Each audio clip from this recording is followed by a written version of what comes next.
Boa noite a todos. Sejamos todos bem-vindos a essa casa de oração.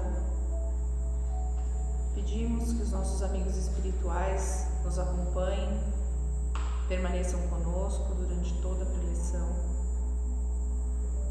e mesmo ao término dela. Pedimos que todas as nossas necessidades físicas e espirituais possam ser sanadas nessa noite e que a gente possa sair daqui um pouquinho melhor do que entramos. Pedimos que aquilo que a gente busca seja obtido. E agradecemos essa oportunidade de nos reunirmos em nome de Jesus. Graças a Deus.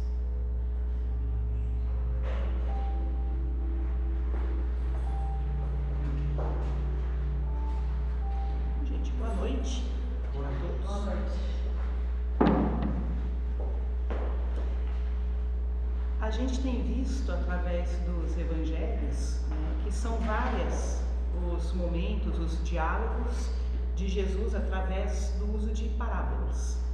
Então, tanto com os seus discípulos como com as multidões com quem ele pôde conversar, ele sempre utilizava símbolos para estar explicando, passando aquela mensagem que ele gostaria, aquele ensinamento.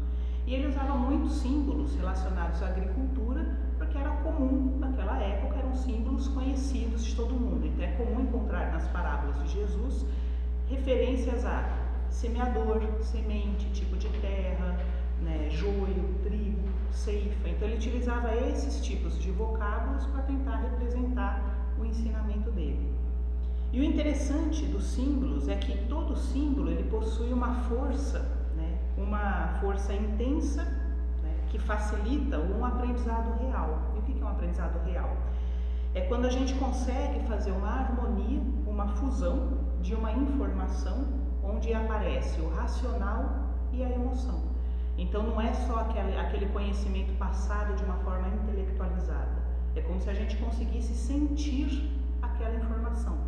Então o símbolo ele traz normalmente essa junção. Quando a gente vê um símbolo, a gente consegue ter essa percepção, uma sensação emocional e um conhecimento. Por isso que os símbolos eles são muito profundos e muito usados. Então, o símbolo, através de uma imagem do concreto, ele sempre vai remeter a algum tipo de sentimento e algum tipo de emoção. E com isso a informação ela fica retida, ela fica gravada definitivamente e a gente não esquece mais. Então todo símbolo a gente pode dizer que de certa forma ele desperta um tipo de energia, um tipo de vibração.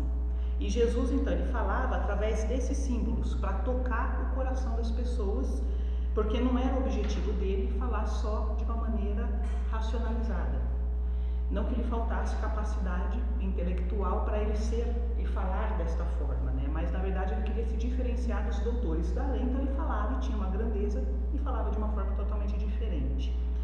Então as parábolas de Jesus elas são muito complexas e elas têm várias interpretações, muitas interpretações. Cada parábola ela é muito ampla, muito profunda, tanto que a gente estuda essas parábolas já há mais de 2000 anos para tentar entender e até hoje elas são extremamente atuais, não importa a época, o contexto, elas sempre encaixam perfeitamente para a nossa realidade. Então compreender no sentido de trazer para o coração, de sentir esses ensinamentos, percorrendo o nosso mundo íntimo, essa é a proposta do estudo das parábolas. Então sabe quando a gente, antes de agir numa qualquer determinada situação, como quando a gente se lembra de algum tipo de conhecimento e parece que aquele conhecimento nos freia e faz a gente mudar a forma que a gente de conduzir? Ou seja, isso é um conhecimento que ficou na nossa mente retido e também retido no coração, que nos impede normalmente de agir por impulso ou por instinto. Então, esse conhecimento é o que está aliado ao coração, e as parábolas elas têm essas características. A gente sente que não deve falar algo, ou que não deve agir de uma determinada forma, ou sentimos que a gente deve se posicionar, como se a nossa consciência nos acusasse ou nos mostrasse que a gente precisa funcionar de um jeito diferente. Então, a proposta de Jesus, quando ele falava por parábolas, era exatamente essa, deixar marcas nas pessoas para que as pessoas mudassem o comportamento quando se vissem diante de uma situação que para eles era comum, como todas as questões da agricultura. Então, A parábola de hoje é chamada de a semente que cresce, ou outra tradução chama ela de a semente que germina por si só. E aí ela diz o seguinte, né? Está em Marcos, fala assim: o reino de Deus é como um homem que lançou a semente na terra. Ele dorme e acorda, de noite e de dia, mas a semente germina e cresce, sem que ele saiba como. A terra por si mesma produz o fruto, primeiro a erva, depois a espiga e por fim a espiga cheia de grãos. Quando o fruto está no ponto, imediatamente se lhe lança a foice, porque a colheita chegou. Essa é a parábola, né, que a gente vai tentar uma interpretação das várias interpretações. Mas então vamos lá. Logo no início a gente precisa compreender que Jesus compara o reino de Deus ao homem. Então ele fala: o reino de Deus é como um homem que lançou a semente na terra. E aí é interessante a gente não fazer a comparação de que Jesus não está comparando este homem com Deus. Ele está comparando este homem com o reino de Deus.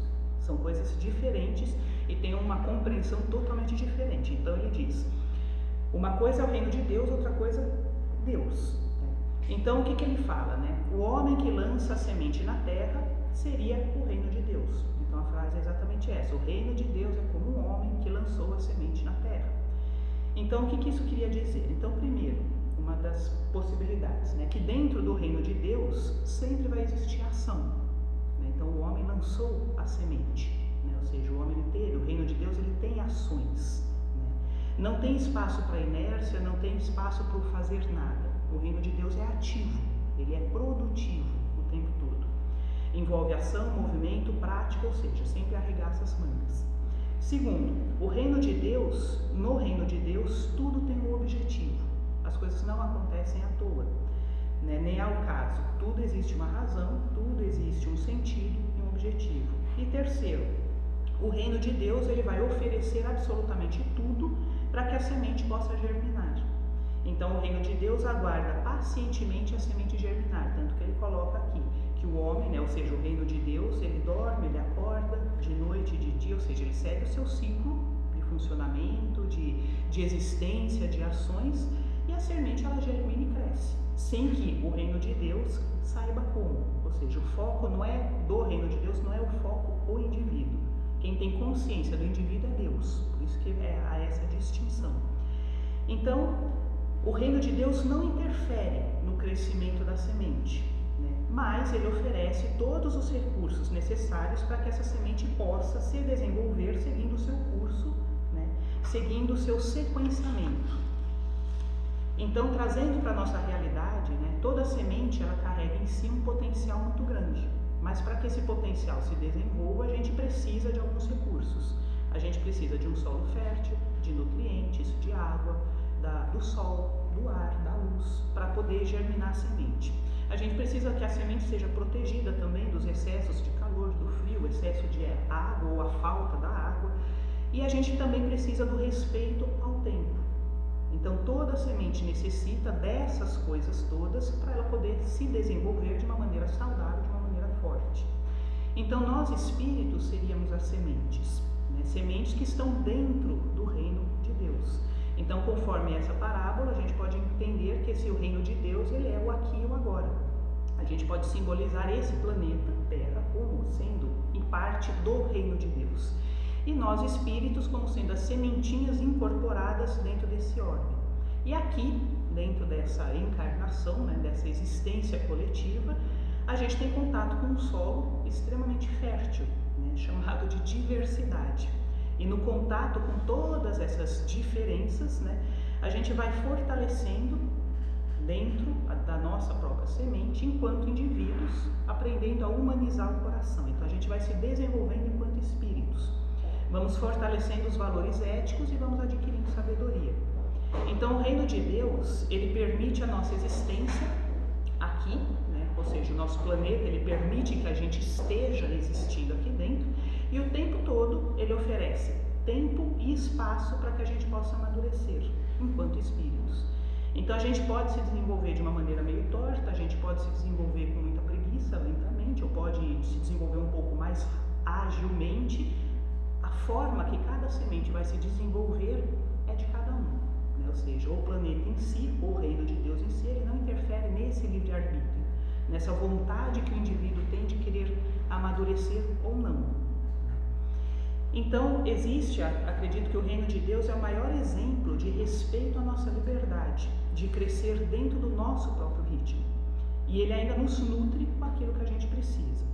E é nesse ponto que a gente então precisa ter consciência de que o reino de Deus está a serviço de Deus, ou seja, ele nos nutre com o que a gente precisa e não com aquilo que a gente deseja. Porque muitas vezes aquilo que eu desejo pode ser o meu fim, pode ser a minha ruína. Então, normalmente, o reino de Deus ele nunca vai ser conivente com os meus desejos, porque os meus desejos eles são imaturos ainda de um espírito imaturo.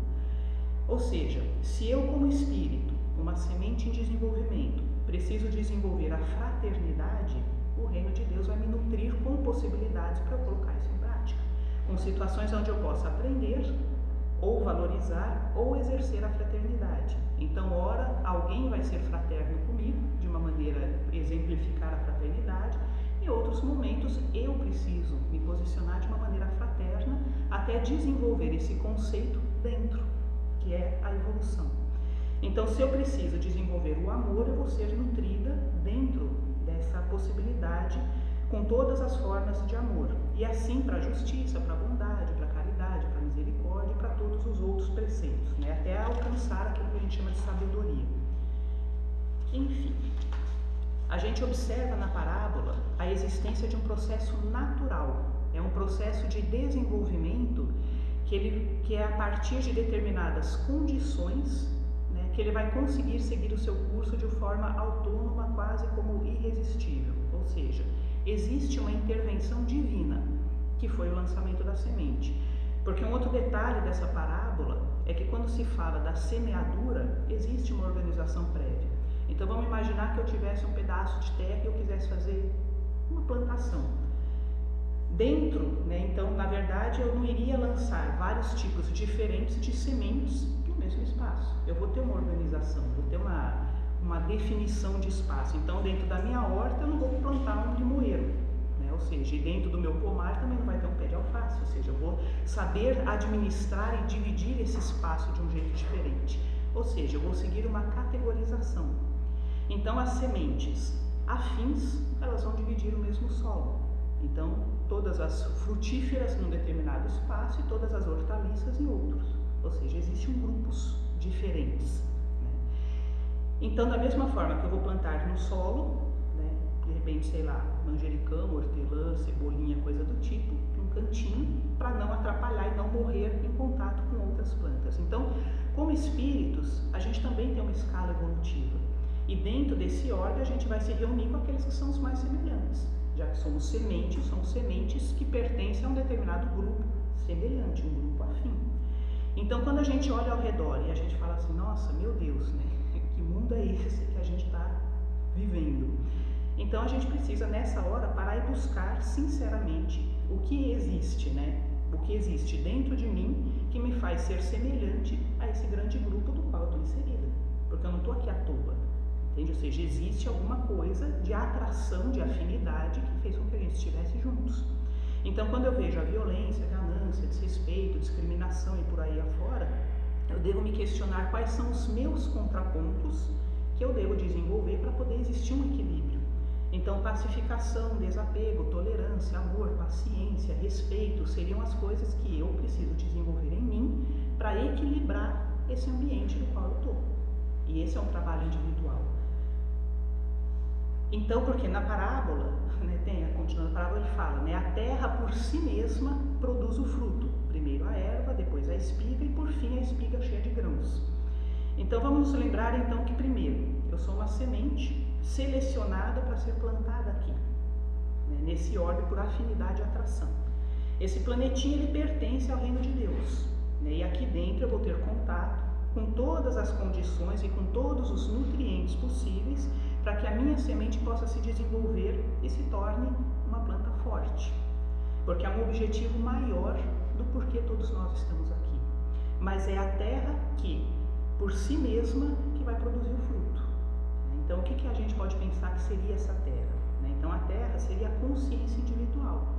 Então, percebe que a parábola ela fala de muitas coisas ao mesmo tempo. Por isso que elas são complexas, né? Então, Então ela nos convida a refletir sobre a função do reino de Deus, sobre os objetivos que envolve a cada semente e sobre cada semente deve fazer a parte que lhe cabe. Então, como espíritos, nós somos convidados todos os dias, em todos os tempos, para que a gente se transforme. Então a gente recebe os nutrientes, mas a gente tem que fazer a nossa parte, né? Então afinal a gente consegue caminhar quando a gente alterna as pernas, né? Ou seja, então eu ponho minha perna para frente, a direita, depois a esquerda, e é por essa movimentação que eu consigo fazer a caminhada. Então eu recebo as informações, eu sou nutrida diariamente, mas eu também tenho que ter o meu movimento de trazer essas coisas que eu recebo interiorizadas dentro de mim, para que eu faça um movimento de transformação. Então a jornada é sempre dinâmica. Toda vez que eu recebo, eu devo me doar. Até porque a comparação que a gente sempre faz da não doação é relacionado com o Mar Morto, né? Que ele nunca é o único pedaço que não se divide, não se doa para ninguém, também não tem muito tipo de vida útil dentro do Mar Morto. Então é dentro da consciência humana que a semente ela se transforma em fruto, né? Então para ela se transformar em fruto, ela deve seguir e respeitar uma sequência de crescimento, né? Ou seja, depende do esforço individual e do tempo. Por isso que nós somos imortais, né? Então, primeiro é a semente, depois a erva, depois a espiga cheia de grãos, ou seja, vai se ficando cada vez mais robusto, mais fortalecido. Então, criando um exemplo. Então, primeiro a gente ouve falar sobre o amor, enquanto espíritos ainda muito pequenos, né? Depois a gente desenvolve a forma mais egoísta do amor, aquela forma possessiva de amor. Aí a gente consegue amadurecer um pouquinho mais e começa a desenvolver um amor altruísta, querer fazer o bem, amar as outras pessoas. Até que realmente a gente um dia passa a ser aquele amor naquele formato de um amor universal, de um amor fraterno. Percebe? Ou seja, mas é sempre uma escala evolutiva. Então a nossa semente ela precisa desenvolver todas as virtudes. E todas as virtudes são todas as virtudes mesmo, todos os valores para poder ser um fruto de verdade. Então, quando finalmente a gente tiver desenvolvido essas virtudes, né, esses valores dentro da nossa consciência, quando a gente existir de uma forma harmoniosa, né, fundido a essa nova forma de ser, aí a gente está pronto para ser colhido, né, porque a parábola ela diz exatamente isso. Quando o fruto está no ponto, imediatamente se relança a foice porque a colheita chegou. Então o que seria essa colheita, né? Aí é o movimento que a gente continua o caminho. Então aqui dentro desse mundo de provas e expiações, que é o nosso solo, né, enquanto sementes, a gente tem um processo que chegar até um determinado patamar. Depois desse patamar, a jornada ela continua em outras esferas que a gente não faz a mínima ideia quais são, porque a gente ainda está muito rudimentar enquanto semente, né?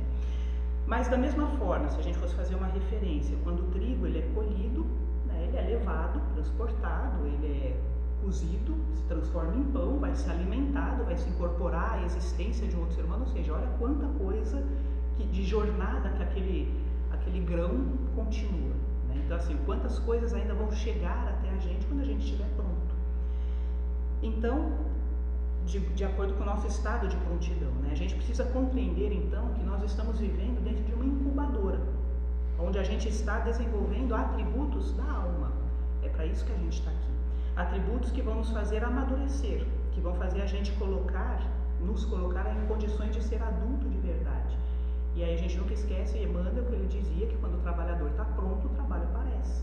Então é como se houvesse uma grande espera paciente, né? Ou seja, carinhosa, aguardando o nosso tempo de prontidão para que a gente possa ser útil, para que a gente possa se incorporar dentro dessa grande atmosfera e grupos, né, que trabalham realmente a serviço de Deus, né? Então, estando encarnados aqui, a gente tem a chance de ser muito nutrido, né? O tempo todo a gente se depara com coisas que são muito diferentes, então a gente o tempo todo é convidado a rever valores que a gente carrega, do que é justo, do que é bom, do que é aceito, né, do que é correto, o que é integridade, o que é o respeito, ou seja, o tempo todo a gente entra em contato com esses tipos de informações, que é justamente para forçar o desenvolvimento dessas questões dentro da gente, de uma forma equilibrada e harmoniosa.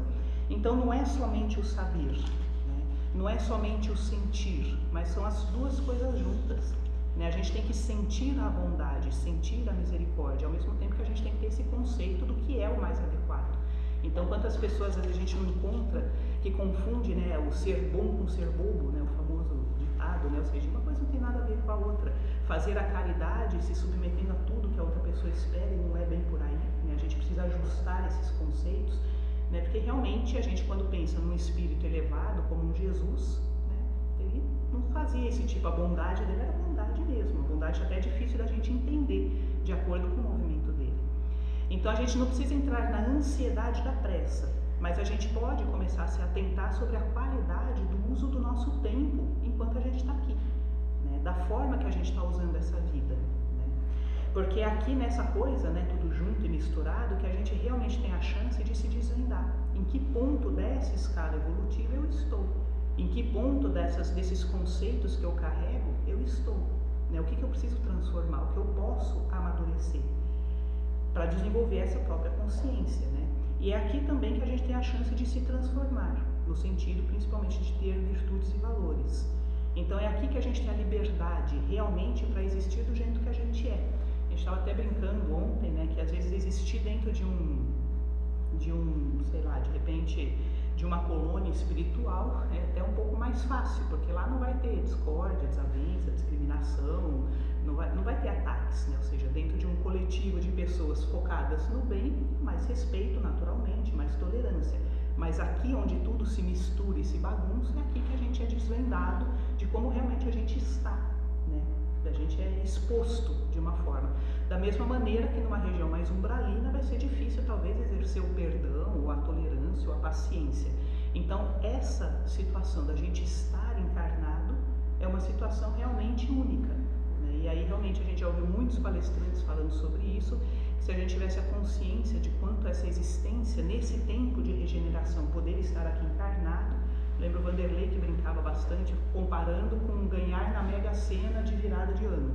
Ele fala aquela que é um prêmio absurdo, ou seja, todos nós somos contemplados com essa oportunidade, né? Porque nunca houve tanta informação, ou seja, nunca houveram tantos nutrientes para realmente nos fortalecer como agora.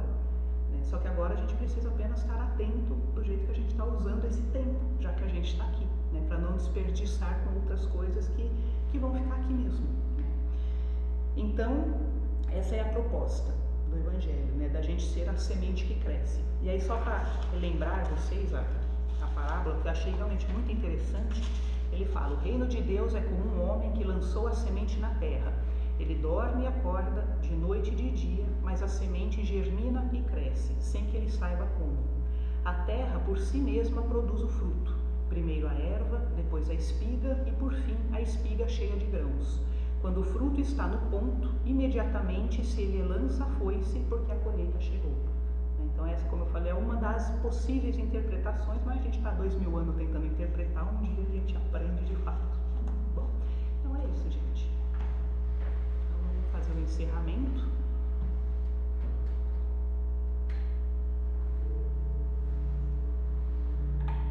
Fechando os olhos, sentando confortavelmente,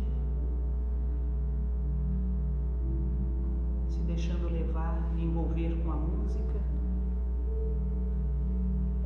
Vamos agradecendo essa oportunidade de estarmos vivos, juntos. Que a gente possa sempre sentir o contato, a proteção, a intuição do nosso anjo da guarda, desse mentor amigo que nos orienta sempre, que nos envolve num profundo amor, respeito, carinho, coragem,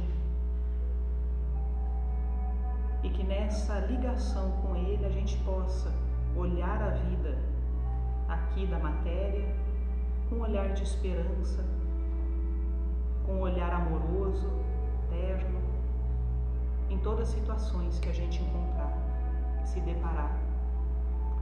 Que a gente possa viver o Evangelho de Jesus e principalmente que a gente possa sentir sempre as leis de Deus funcionando em harmonia, em sua perfeição.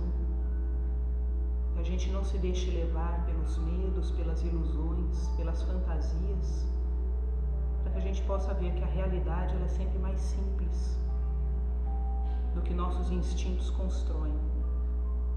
E nós te pedimos, Pai, abençoa todos desse orbe, todos seres vivos em todos os locais, que nesse momento eles possam sentir a Tua presença pulsando no coração, trazendo ânimo, conforto como um bálsamo diante de uma tempestade, um ponto de apoio. Esteja sempre